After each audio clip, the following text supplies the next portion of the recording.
Without further ado, please welcome the President and CEO of Manitoba Hydro, Josée Grewal, the President and CEO of Hydro Ottawa, Bryce Conrad, the President and CEO of AltaLink, Thon, the President and CEO of Evolugen, Josée Guibord, and the President and CEO of Nova Scotia Power, Gregg. In March of 2020, when Canada went into lockdown, what were some of the immediate steps that you took as an electricity company to balance your business objectives with employee safety? Jay, do you want to give us the Manitoba Hydro perspective?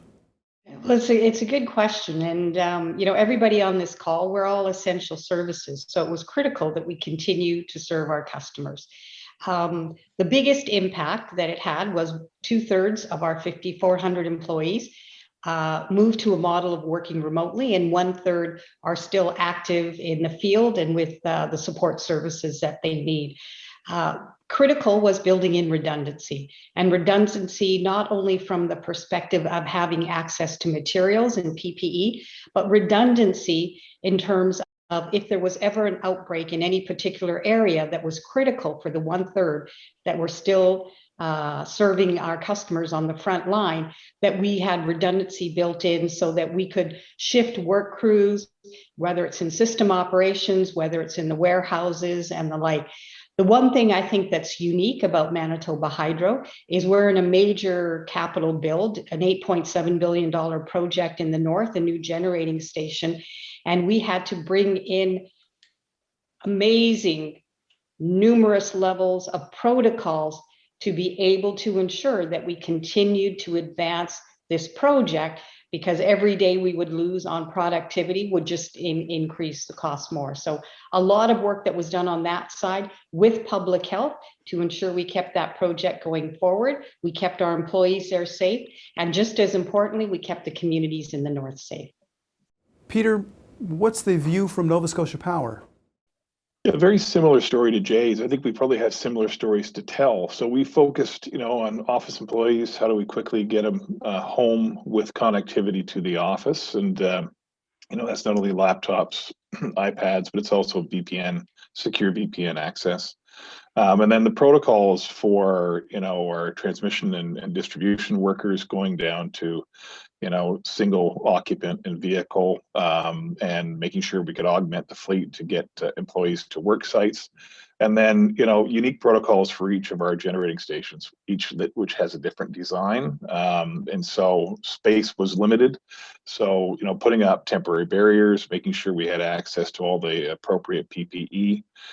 So we did all of that. And I think the other important piece too is that as we sent employees home, it's important that you connect with those employees on a regular basis. So frequent town halls, giving updates on how the business is doing. And just having an opportunity for employees to check in too was really, really important. And the last thing I mentioned, with the increased connectivity with people distributed remotely, certain amount of work to make sure we had a secure network, secure system, because cybersecurity is always a bit of a threat to all of us in the utility business. So making sure we had a secure network for everybody to connect to. Josée, qu'est-ce que vous avez vu de Evolugen? Oui, effectivement, mais comme les autres, on est allé rapidement à la maison pour la majorité de nos employés, évidemment ceux au bureau. Connectivité très, très importante, mais aussi pour nos opérations, c'était de séparer notre système de contrôle, le centre de contrôle et de séparer davantage les individus pour qu'ils puissent opérer de façon sécuritaire. On a créé aussi un nouveau backup à un autre centre dans nos opérations en Ontario, nord d'Ontario, pour venir en aide si jamais il y avait eu une éclosion dans notre centre de contrôle. Aux opérations, on était quand même chanceux d'être capable d'aussi séparer les équipes et même mettre les équipes en stand-by à la maison durant certaines périodes de temps, donc dans des shifts.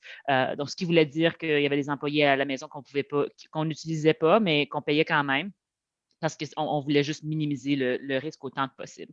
On a fait la même chose du côté trading. Évidemment, on a une entité globale, donc la coopération et les appels pour les groupes et essayer d'apprendre d'un et l'autre autant que possible, des appels fréquents pour essayer de gérer tout ça ensemble et en collaboration, c'était très important également. Bryce, what about the story from Hydro Ottawa? Yeah, I mean, not to repeat the same thing that everyone else has already said, but you know, we did a lot of the same things. The one thing I'd point out, and I'm sure my colleagues are the same way, is this didn't just happen to us on March 15th. You know, in the case of Hydro Ottawa, we were tracking this. You know, we initiated our business continuity plan. I think the second week of January, we started tracking this coming across and started to sort of put in place protective measures, et cetera, et cetera. So, you know, when it finally came down to the point where we needed to shut down and send people home, you know, we'd had plenty of time to get ready. You know, so my guys weren't out at Best Buy picking up laptops. We had everything we needed to go home. So much like the rest of the folks on the call, we sent our employees home. We made the decision one day, sent them home. Effectively, they're all working remotely the next day with no issues. Our operations crews were reprofiled so that we, you know, as Josée said, we're literally protecting, you know, when they were home and not working, we were still making sure that they were protected and safe. Our control center, obviously, kind of the mothership, you know, concentric circles of defense, you know, whereas people used to be able to wander up into the control center, you know, you had to get through some pretty tight security to get there. I think there's like, you know, myself and 3 other people that could get into that room when we locked it down. So, and that's still in effect today. And the other point I'd make is, you know, with everybody working from home, you know, the everyday average outage became that much more of a problem, right? So you stopped doing, you know, effectively planned work. We started doing just emergency response because, you know, a 3-hour outage when you're in the middle of the day at work is no problem, but a 3-hour outage when you're working from home and your kids are, you know, scrambling for Wi-Fi is a real problem. So, but it's worked well for us. We have permanently shifted how our organizations operate. What is the one story you will tell 20 years from now about a pivotal change made during 2020 that is still relevant? Scott, what's the AltaLink view? That people won't know how to get off mute on a Zoom call, I think will be the number one thing that we'll all remember. That's right. But you know what? I think it's amazing. You've got leadership across a lot of companies, not just in the electricity sector, but let's just say is generally older than 40 years. And if you would have told us that we could do what we can do remotely, many of us would have, but we've been on a spectrum, but we wouldn't have believed it. And I think it's forever will change how we run our businesses, the fact and how we work together as teams. Now that said, I think it will end up becoming some kind of a hybrid because there's nothing that replaces face-to-face for a whole bunch of things that are much more effective. So I think that's the one thing that I would take away is that I think it'll forever change how we work together. And it's not going to be just, all work from home and all work in the office, that we'll end up with some kind of a blend here at the end of the day. And I know you only asked for one, but I think the second one is the one that Peter talked about. Whether they like it or not, my field employees, I can have a video chat with them in a substation shack now. And it's great to be connected, to hear directly from them about what's going on, what's in their way, and how we can help them do their jobs better. And then hopefully I can provide them some context as well. But that interconnectedness with the front line is going to forever change, I think, how we operate. Josée, qu'est-ce que vous avez vu de Evolugen? Ben, je pense pour moi, c'est un peu que c'était la communication et la collaboration, comment important que c'est. Puis que c'est pas nécessairement si facile, puis que la connectivité est tant bien importante. D'arracher le pansement, c'est facile, mais de s'assurer qu'après qu'on fonctionne bien, puis que la blessure est guérie, puis qu'on repart. Je pense que c'est là qu'on va se rappeler de OK, on est tous partis à la maison. Rapidement, we all went home. Rapidement, ça a très bien été, mais le retour, puis le retour de façon sécuritaire, puis la communication avec nos employés, d'assurer qu'on communique avec eux et qu'on regagne, je pense qu'il y en a d'autres qui l'ont mentionné un peu, qu'on regagne les conversations au water cooler, l'innovation, les conversations, que ce soit de réfléchir à des différentes façons de communiquer avec nos opérations. On a des lunettes maintenant avec des vidéos dedans, ou même s'assurer que le flot d'idées continue à avancer. Puis ça, c'est quelque chose que on est encore en train de déterminer. Puis il ne faut pas l'oublier, de cette progression-là, elle va prendre un certain temps, mais que la communication est importante et qu'on va se rappeler de comment on est venu à bout de repartir, que ce soit les projets capitaux aussi dans nos opérations. On a arrêté, on les a repris en Q3. On a essayé de protéger les communautés. Encore, c'est quelque chose qu'on va se rappeler que la communication est importante, la collaboration est importante, puis comment repartir. Bryce, what about the story from Hydro Ottawa? Yeah, well, like Scott, I'm gonna pick two. So the good and the bad. The bad is we just built a brand new state-of-the-art facility that is entirely oriented towards collaboration spaces, open areas, and kitchenettes and modules and pods and all that crap that Google likes and wants. And of course, it's exactly what you don't want in the event of a pandemic. So hopefully we get back to some sense of normal and we stop using Zoom, and I can actually get back to using those sorts of things. But in all honesty, much like Scott said, I think it's about we've changed the way we work, and I think that's going to be a permanent structure. Whether we're working remotely or we're working in a hybrid fashion, the idea that your employees are able to work anywhere, anytime using these devices. The nature of work has changed, so I think that's something that will be a permanent. As we work to build back better, what is one thing that the pandemic will change for the electricity sector? Peter, what's the view from Nova Scotia Power? It's going to accelerate a change that's already been in action, I think, and it's really towards the decarbonization goal. Certainly in Atlantic Canada, that's a huge focus for us. We still burn coal, and we want to get off that. There's an opportunity, I think, with some government funding to assist to accelerate that transition to cleaner sources. So I think that's definitely a focus for us, and I think for all utilities. As you see that decarbonization hit different sectors too, it's going to hit the transportation sector and accelerate. It's going to hit the building sector with a higher price on carbon. It's going to have that effect across the gamut.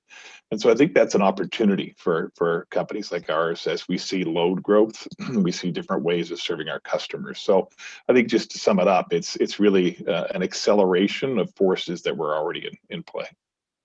Jay, do you want to give us the Manitoba Hydro perspective? I would agree with Peter that the economic stimulus attached to policy that we see the feds now moving forward with, and the billions of dollars behind it, is only going to accelerate the pace of change. What I do think is different, though, is what we've all learned as we've worked through the pandemic, which has been almost a year now, is how agile we can be and how quickly we can respond to external factors that impact our business. So I think the positive out of this is that we've learned how agile we can be. And for us, we learned that it's not something you structure big and then wait and build it all out and then you go execute.